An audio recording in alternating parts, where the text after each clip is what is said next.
Hey there, and welcome back to another deep dive. Great to be here. Today, we're tackling something I think, well, pretty much all of us wrestle with at some point. hmm That gap, between wanting to change something in our lives and actually making it happen. Yeah, the execution gap, it's real. Exactly.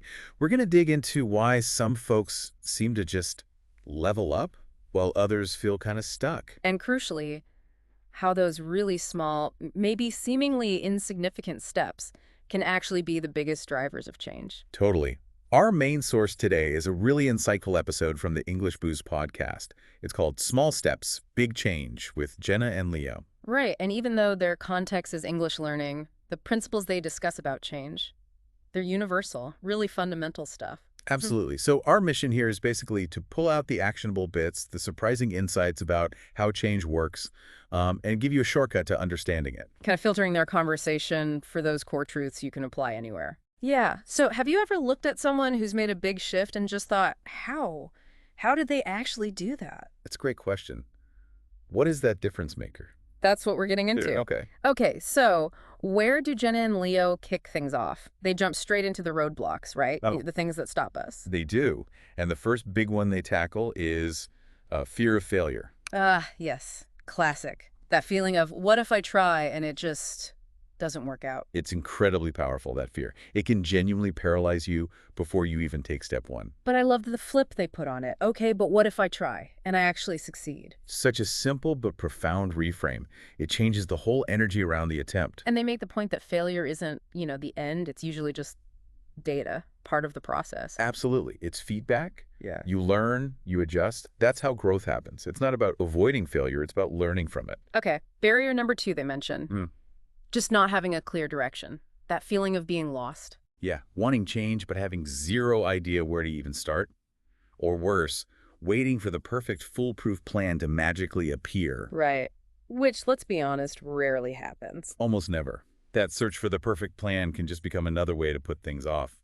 Totally. Sometimes you just got to point yourself in the general direction and take a step. Any step. Mm-hmm. The first step often clarifies the next one. You don't need the whole map.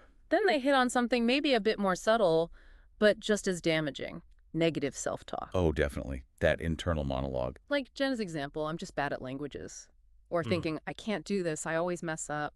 And those thoughts, they really shape your reality, don't they? They become these self-limiting scripts we run in our heads. If you keep telling yourself you can't, well, you probably won't even try that hard. Exactly. It becomes a self-fulfilling prophecy. And the last big barrier they discussed was waiting for motivation. Waiting to feel like it. Right. Yeah. The I'll start tomorrow when I'm feeling inspired trap. Yeah, and Leo's point was, spot on, motivation usually follows action. It doesn't magically appear beforehand. That's such a critical insight. You just have to start, do the thing, even if you don't feel like it, the feeling often catching up. Like Jenna waiting for inspiration to speak English versus just starting to speak, however imperfectly. Right. That's when the progress happened. It's about starting before you feel 100% ready.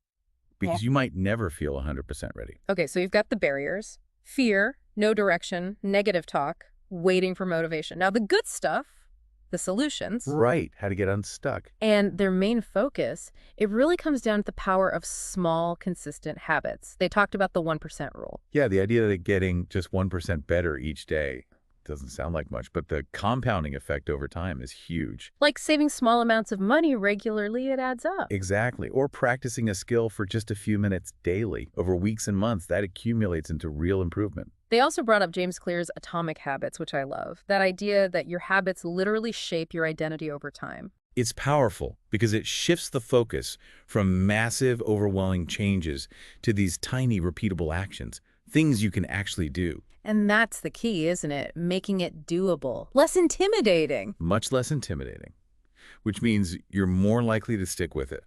Consistency beats intensity almost every time when it comes to long-term change. They gave some good, concrete examples, especially for language learning, like listening to a short podcast. Or writing just one sentence in a journal each day. Or even just consciously replacing one negative thought like, this is too hard, with something like, I'm figuring this out. And you can translate that to anything.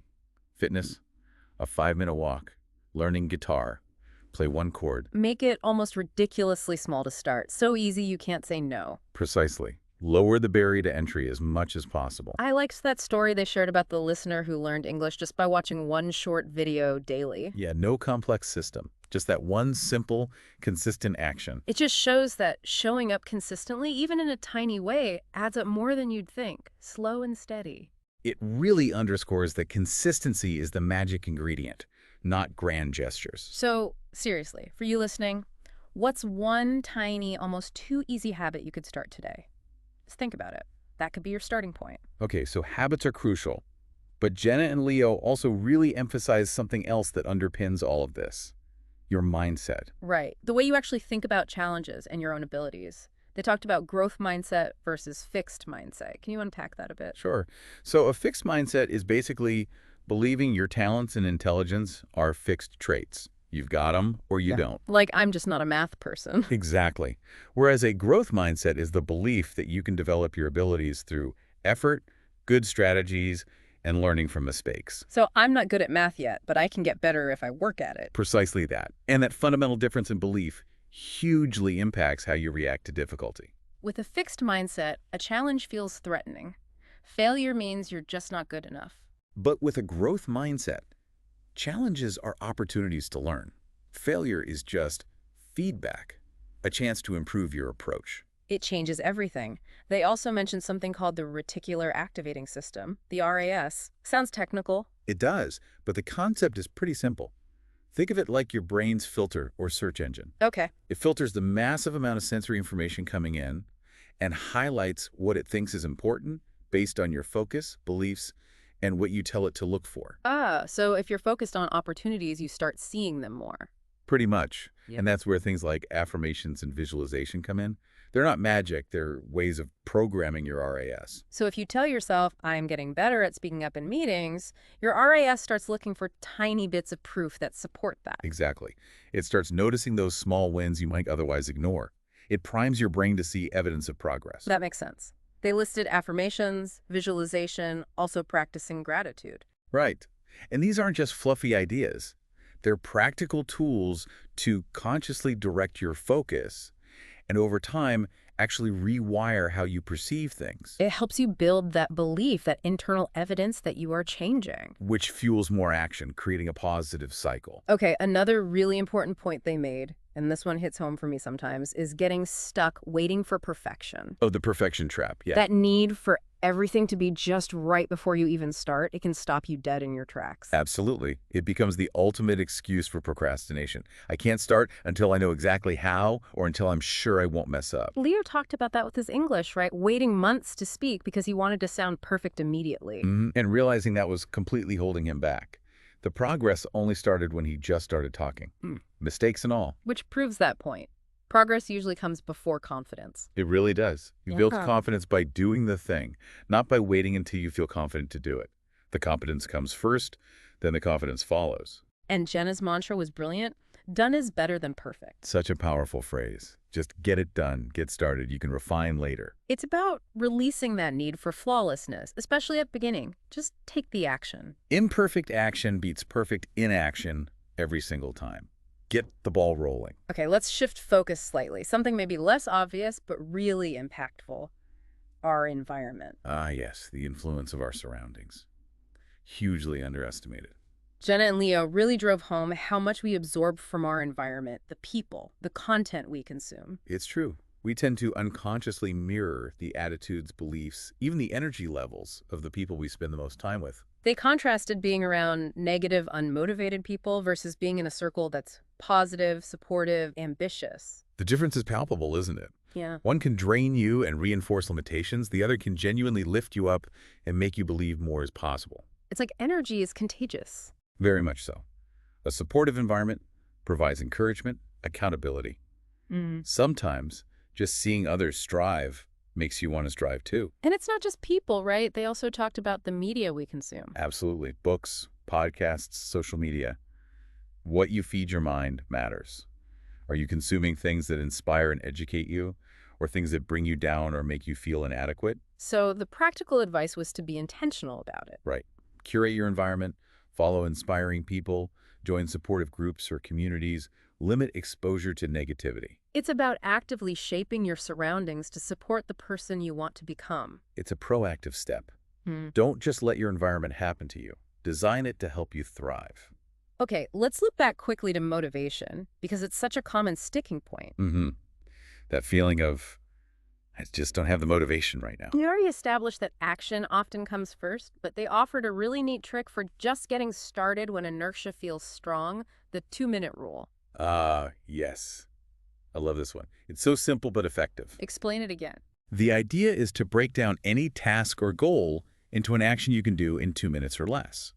The goal isn't the task itself, it's just starting the behavior. So instead of go for a run, it's put on running shoes. Exactly. Or instead of write report, it's open the document. Instead of meditate for 20 minutes, it's sit on the cushion for 2 minutes. The point is to make starting so ridiculously easy, you bypass that initial resistance. Precisely. And often, once you've done the 2-minute version, continuing feels much easier. You've overcome the inertia. It's all about lowering that activation energy. And they share that great story about Rena, the 48-year-old listener. Yes, who felt it was maybe too late to learn English. But she started super small, just listening to the podcast while doing dishes. That was her 2-minute rule, basically. And look what happened. In just a few months, she was writing paragraphs, watching shows, even talking to a tutor. It's such a fantastic example that it's never too late, and those tiny, consistent efforts really, really add up.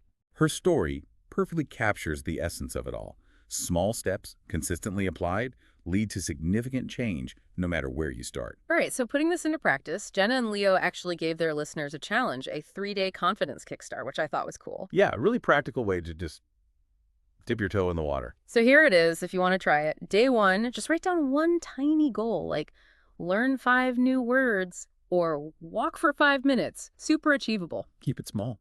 Day 2, say one positive affirmation out loud related to your goal. Something like, I'm capable of learning this, or I'm getting stronger every day. Speak it into existence. Prime that RAS. And day 3, do something just a little bit scary or outside your comfort zone related to it. Maybe send that voice message or try that new recipe or speak up for just a second in a meeting. Tiny push. Again, very small, manageable steps designed to build a little momentum and prove to yourself you can take action. Yeah, give it a shot if it resonates. They also had a great bonus tip, tracking your small wins. Oh, this is so valuable. Keeping a journal or just a note of the little things you accomplish each day towards your goal. Like, watch that video, learned that verb, said no to that extra cookie, walked around the block. Exactly.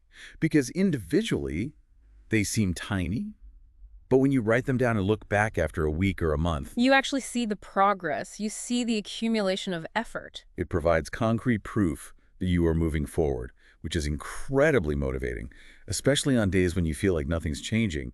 It combats that feeling of stagnation. It shifts your focus from how far you have to go to how far you've come. Huge difference in perspective. So, wrapping this all up, the big takeaway from Jenna and Leo and from our whole chat today is really, it's the small stuff. It is. Significant change doesn't usually happen in giant leaps.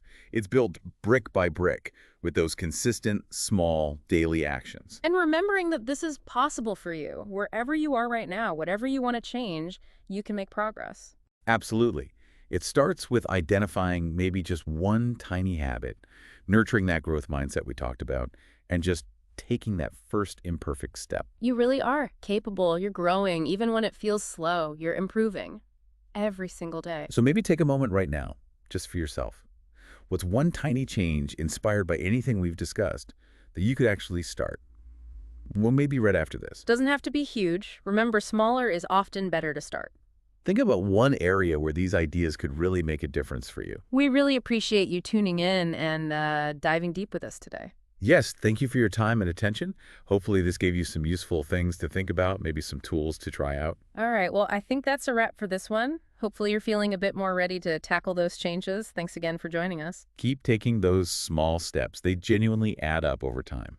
And on that note, we'll sign off. Remember, even a tiny step is still forward progress. Take care, everyone, and we'll catch you on the next deep dive.